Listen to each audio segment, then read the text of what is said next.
Hello everyone, welcome back to my YouTube channel Life Sciences and I am your educator Supriya। तो आज का जो video है वो है सेल सरफेस रिसेप्टर में जो टाइप 2 रिसेप्टर होता है जिसको बोलते हैं GPCR या फिर जी प्रोटीन कपल्ड रिसेप्टर। इसके पहले मैंने टाइप्स ऑफ रिसेप्टर, लाइगेंड क्या होता है, रिसेप्टर क्या होता है, इस पे भी वीडियो को अपलोड कर दिया है। टाइप्स ऑफ रिसेप्टर में मैंने बताया कि 2 टाइप्स के रिसेप्टर होते हैं, एक होते हैं इंट्रासेलुलर रिसेप्टर और एक होते हैं cell surface receptor. Intracellular receptor जो इनसाइड द सेल प्रेजेंट होते हैं और जो सेल सरफेस रिसेप्टर होते हैं वो सेल की मेम्ब्रेन पे या फिर सेल सरफेस पे या फिर प्लाज्मा मेम्ब्रेन में प्रेजेंट होते हैं। तो सेल सरफेस रिसेप्टर के 3 टाइप्स होते हैं। पहला होता है आयन चैनल लिंक रिसेप्टर, इस पे मैंने वीडियो अपलोड कर दिया है, लिंक डिस्क्रिप्शन बॉक्स में दे दिया है। आज के वीडियो में हम पढ़ेंगे G protein coupled receptor. So let's start the video. G protein coupled receptor also known as, जिसको हम शॉर्ट में GPCR भी कहते हैं। So it is the largest family of cell surface receptor. जितने भी पॉइंट्स मैंने यहाँ पे मेंशन किए हैं सारे बहुत इंपॉर्टेंट है। ये भी क्वेश्चंस में कभी कभी पूछ लिया जाता है कि क्योंकि टाइप रिसेप्टर तो डिफरेंट टाइप्स के है ना, कि largest family cell surface receptor कौन है, तो वो है GPCR। GPCR is the largest family of cell surface receptor and GPCR present in all eukaryotes। जितने भी यूकैरियोट्स होते हैं उनमें GPCR ये जो प्रोसेस चलती है रिसेप्टर की ये प्रेजेंट होते हैं। It is the 7 transmembrane protein. 7 transmembrane protein का मतलब होता है कि इसने मेम्ब्रेन को 7 टाइप्स क्रॉस करके रखा हुआ है। आप ये डायग्राम में भी देख लीजिए। उसके अलावा मैं भी आपको आगे भी बता दूंगी कि 7 ट्रांस मेम्ब्रेन प्रोटीन को एक्चुअल में किस तरह से डायग्राम में दिखाया गया। So G protein coupled receptor bind a ligand and activate a membrane protein G protein. G protein coupled receptor जो है मतलब इससे जब लाइगेंड आके बाइंड करता है तो जो मेम्ब्रेन प्रोटीन होता है जी प्रोटीन वो एक्टिव हो जाती है और वो एक्टिवेट होके आगे जो भी सिग्नलिंग होती है उनको प्रोसीड करती है। तो सबसे पहले देख लेते हैं कि जी प्रोटीन क्या होता है, उसके आगे हम पूरा मैकेनिज्म भी देखेंगे। तो GPCR में जो जी प्रोटीन की बात बोली गई है, G protein belongs to larger group of enzymes GTPase। G protein जो है larger group of enzyme GTPase से बिलोंग करता है। इसका मतलब होता है GTP हाइड्रोलाइज, यानी कि जी प्रोटीन जो होता है उसके पास ऐसी प्रॉपर्टी होती है कि वो GTP को हाइड्रोलाइज कर देगा, मीन्स वो GTP से GDP में को कन्वर्ट कर सकता है। G proteins have the ability to bind GTP and GDP। यहाँ पे GTP होता है guanosine triphosphate and GDP means होता है ग्वानोसिन डाइफॉस्फेट। यानी कि जो जी प्रोटीन होता है ये large group of enzyme GTPase से बिलोंग करता है, जिसका मतलब होता है GTP हाइड्रोलाइज। यानी कि जी प्रोटीन के पास ऐसी एबिलिटी होती है कि वो GTP और GDP दोनों से ही बाइंड करता है। अब इसका आगे क्या मतलब होता है कि जब जी प्रोटीन GTP से बाइंड करता है तब पाथवे में कैसा इफेक्ट पड़ता है, और जब जी प्रोटीन GTP से बाइंड करता है तब पाथवे कैसे रन होता है, तो इसके बारे में आगे को पढ़ेंगे। GPCR is a heterotrimeric. Heterotrimeric means होता है हेट्रो मीन्स होता है डिफरेंट और ट्राइमेरिक मीन्स होता है, ट्राई मीन्स यहाँ पे 3, यानी कि GPCR is a heterotrimeric means they have 3 different subunits. जो जी प्रोटीन की बात हो रही है, इस जी प्रोटीन के 3 डिफरेंट सब यूनिट्स होती हैं। पहली होती है alpha sub unit, beta sub unit and gamma sub unit. But when G protein binds to the receptor, यहाँ पे रिसेप्टर नहीं होगा, यहाँ पे लाइगेंड होगा, कि जब जी प्रोटीन लाइगेंड से बाइंड करता है so the ji protein split into 2 different सब यूनिट्स। अभी मैंने बताया कि हेट्रोट्राइमेरिक फॉर्म में होता है, यानी कि जी प्रोटीन की 3 डिफरेंट सब यूनिट्स होती हैं, अल्फा, बीटा एंड गामा। लेकिन जब लाइगेंड आके जी प्रोटीन से बाइंड करता है तो जी प्रोटीन जो है वो 2 डिफरेंट सब यूनिट्स में स्प्लिट हो जाता है। तो आप ये डायग्राम भी देख लीजिए। मैंने जैसे ऊपर बताया था, ऊपर जो पॉइंट था कि 7 ट्रांस मेम्ब्रेन प्रोटीन होता है, उसका मीन्स कि जैसे आप ये देखिए ये लिपिड बाइलेयर है, ठीक है, यानी कि सेल की मेम्ब्रेन है और ये सेल सरफेस रिसेप्टर है तो सेल की मेम्ब्रेन में प्रेजेंट है। इसने 7 टाइम्स मेम्ब्रेन को क्रॉस कर रखा है। आप देखिए ये 1 हो गया, ये 2 times, 3 times, 4 times, 5 times, 6 time और 7 टाइम्स। तो ये जो पूरा ग्रीन से शो कर रहा है ये है G protein, 7 transmembrane protein.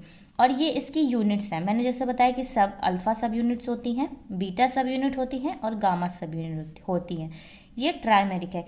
अब यहाँ पे जो मेन इंपॉर्टेंट होता है कि जो जीटीपी या जीटीपी जो बाइंड करता है वो अल्फ़ा सब यूनिट से ही बाइंड करता है। अभी इस डायग्राम में आप देखिए, अभी ये पाथवे ऑफ है। ऑफ है मतलब कि अभी लाइगेंड ने आके बाइंड नहीं किया है, और लाइगेंड ने रिसेप्टर से बाइंड नहीं किया है, तो जी प्रोटीन के तीनों सब यूनिट आपस में बाइंड है और अल्फा सब यूनिट से जीटीपी ने बाइंड करके रखा है। लेकिन अब इस डायग्राम में आप देखिए, जी प्रोटीन से आके लाइगेंड ने बाइंड किया। जैसे ही लाइगेंड बाइंड करता है तो जो जी प्रोटीन की मैंने बताया कि हेट्रोट्राइमेरिक सब यूनिट होती हैं, वो 2 डिफरेंट सब यूनिट में स्प्लिट हो जाती है। यहाँ पे ये अल्फा अलग हो जाता है और बीटा और गामा अलग हो जाता है, और यहाँ पे क्या होता है, जीडीपी से जीटीपी फॉर्म में कन्वर्ट हो जाता है। यानी कि अल्फा सब यूनिट जो होती है इसके पास जीटीपी इसकी प्रॉपर्टीज होती है जो जीटीपी को जीडीपी में हाइड्रोलाइज कर सकती है। तो यहाँ जब जैसे ही पाथवे एक्टिव होता है या पाथवे ऑन होता है तो अल्फा सब यूनिट से जीटीपी बाइंड कर लेता है। तो इम्पॉर्टेंट पॉइंट यही है कि जब जी प्रोटीन जीडीपी से बाइंड करता है, अब जी प्रोटीन में भी आप जी अल्फा को कह सकते हैं कि जी प्रोटीन का जो जी अल्फा होता है वो बाइंड करता है जीडीपी से, तब पाथवे या तो ऑफ होगा या इनएक्टिव होगा, मतलब लाइगेंड अभी आके बाइंड नहीं किया है। लेकिन जैसे ही लाइगेंड बाइंड कर लेता है वैसे ही जी अल्फा सब जो है वो जीटीपी से बाइंड कर लेते हैं और पाथवे जो है वो ऑन हो जाता है या फिर एक्टिव हो जाता है। तो ये हो जाता है जी प्रोटीन। जी प्रोटीन क्या होता है ये मैंने बता दिया। अब हम एक जनरल मैकेनिज्म देखेंगे जो जीपीसीआर जो सेल सरफेस रिसेप्टर है इसमें चलता है। उसके अलावा इनके जैसे मैंने बताया कि जी प्रोटीन की अल्फा सब यूनिट मेन है, उसके अलावा और भी सब यूनिट्स होती हैं और उनका सबका अलग अलग रोल होता है, डिफरेंट पाथवेज को वो रन करती हैं। यहाँ पे मैंने एक बार फिर से मेंशन कर दिया है, व्हेन जी प्रोटीन जीडीपी से बाइंड करती है तो ये पाथवे इनएक्टिव होता है, और यहाँ पे मैंने लिख दिया है कि यानी कि लाइगेंड जो है वो एब्सेंट है, और सब यूनिट ऑफ जी प्रोटीन जो है वो हेट्रोट्राइमेरिक के फॉर्म में होती है, अल्फा बीटा और गामा। और एक चीज़ यहाँ पे कि अल्फा से यहाँ पे जीडीपी बाइंड करे रहता है, ये चीज़ भी इंपॉर्टेंट है। नेक्स्ट, जी प्रोटीन जब जीटीपी से बाइंड करते हैं तो ये पाथवे एक्टिव होता है, यानी कि लाइगेंड ने आके बाइंड कर लिया है, और ये सब यूनिट 2 डिफरेंट सब यूनिट में स्प्लिट हो जाती है और अल्फा सब यूनिट से जीटीपी बाइंड कर लेता है। इसको कहते हैं मोनोमरिक। कि पहले मैंने बताया था कि हेट्रोट्राइमेरिक है, मीन्स हेट्रो मीन्स होता है डिफरेंट, ट्राइमेरिक मीन्स होता है कि 3 सब यूनिट्स, मोनोमरिक मीन्स हो जाता है, मोनो मीन्स होता है सिंगल, क्योंकि अभी ये सिंगल फॉर्म में हो गया अल्फा और ये डाइमर के फॉर्म में, यानी कि बीटा और गामा एक साथ बाइंड किए हुए हैं, तो ये हो गया डाइमर। अब हम मैकेनिज्म को देख लेते हैं। तो ये जनरल मैकेनिज्म है जीपीसीआर का, और इसके पहले मैंने सोचा कि पहले आपको डायग्राम से समझा देते, तो उसके बाद मैंने कुछ पॉइंट्स को भी नोट कर लिया है, आपको मैं मेंशन कर दूंगी वीडियो में ताकि आपको इजीली लर्न भी हो जाए। तो आप देखिए ये मेम्ब्रेन है, ये सेल मेम्ब्रेन है, मैंने यहाँ सारे पॉइंट्स को मेंशन कर दिया है। ये सेल मेम्ब्रेन यानी कि प्लाज्मा मेम्ब्रेन है। प्लाज्मा मेम्ब्रेन का ये एक्स्ट्रा सेलुलर रीजन है, मतलब आउटसाइड द सेल, और ये intracellular means inside the cell. अब ये देखिए ये जीपीसीआर प्रोटीन है, ये 7 टाइम मैंने बताया 7 ट्रांस मेम्ब्रेन होता है, मीन्स 1 2 3 4 5 6 7 टाइम्स ये जो है क्रॉस करके रखता है मेम्ब्रेन को। और जी प्रोटीन में ही जी अल्फा, जी बीटा और जी गामा सब यूनिट यहाँ पे बाइंड किए हुए हैं, तो हेट्रोट्राइमेरिक के फॉर्म में है। लेकिन जी अल्फा से जीडीपी बाइंड किया है, क्योंकि अभी यहाँ पे लाइगेंड नहीं आया है, तो ये पाथवे कैसा है, ये पाथवे इनएक्टिव है या फिर पाथवे जो है वो ऑफ है, ये हम कहेंगे। उसके अलावा नेक्स्ट देखिए आप कि अभी लाइगेंड ने आके यहाँ पे बाइंड कर लिया है, ये आगे देखिए लाइगेंड ने जैसे ही बाइंड किया है तो जीपीसीआर क्या होगा, ये हेट्रोट्राइमेरिक सब यूनिट स्प्लिट हो गई और अल्फा से जीटीपी ने बाइंड कर लिया। सो ये पाथवे क्या हो जाएगा, एक्टिव हो जाएगा। यानी कि अल्फा का क्या काम है, जीटीपेज का काम है, वो जीडीपी और जीटीपी को कन्वर्ट कर सकती है एक दूसरे में, ये हो जाती है अल्फा सब यूनिट का जो मेन वर्क होता है। G alpha subunit contains a GTPase domain which is capable of hydrolyzing GTP to GDP। यानी कि G अल्फा जब GDP से होता है तब इनएक्टिव होता है और G अल्फा जब GTP से होता है तब ये एक्टिव होता है। बहुत इंपॉर्टेंट पाथवे है ये, जीपीसीआर से क्वेश्चंस 100% ही आते हैं, और हर एक जो भी मैंने यहाँ पे इस वीडियो में मेंशन किया है ये बहुत इजीली मैंने बताया है आपको। उसके अलावा बहुत शॉर्ट में भी बताया है क्योंकि पाथवे बहुत ज़्यादा लेंदी है।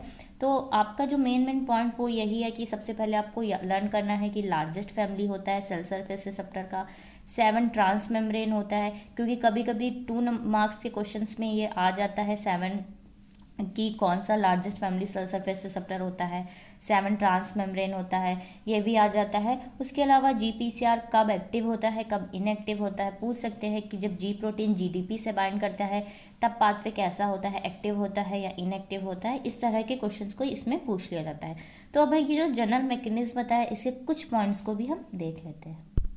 सबसे पहले पॉइंट है G protein alpha sub unit binds either GTP और GDP depending on whether the protein is active और इनएक्टिव। तो जी प्रोटीन की जो अल्फा सब यूनिट है वो GTP और GDP दोनों से किसी से भी बाइंड कर सकती है। डिपेंड करता है कि जो प्रोटीन है, यानी कि जो जी प्रोटीन या GPCR जो है वो एक्टिव है और इनएक्टिव है। अगर एक्टिव हुआ तो वो अल्फा GTP से बाइंड करेगी, जो जी प्रोटीन की अल्फा सब यूनिट है, और अगर इनएक्टिव हुआ तो GDP से बाइंड करेगा।